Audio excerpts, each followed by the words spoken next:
ছিল কেউ কিন্তু বলতে পারবে না। যারা জুলাই এবং আগস্টের গণহত্যার বিরুদ্ধে সোচ্চার ছিলেন তাদেরকে ঢাকা বিশ্ববিদ্যালয় সহ কোনো বিশ্ববিদ্যালয়ের বড় বড় কোনো দায়িত্ব দেওয়া হয়নি। সুতরাং এটি এক ধরনের ষড়যন্ত্র বলে আমাদের মনে হচ্ছে।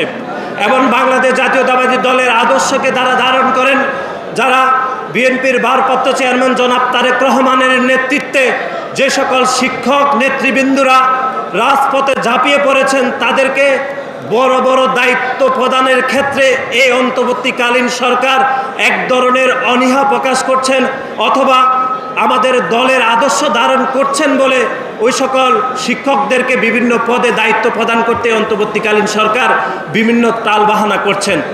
আমরা আজকের এই যৌথ কর্মী সভা থেকে এই অন্তর্বর্তীকালীন সরকারকে উদাত্ত আহ্বান জানাতে চাই, যারা জুলাই এবং আগস্টে যে সকল ছাত্র সংগঠন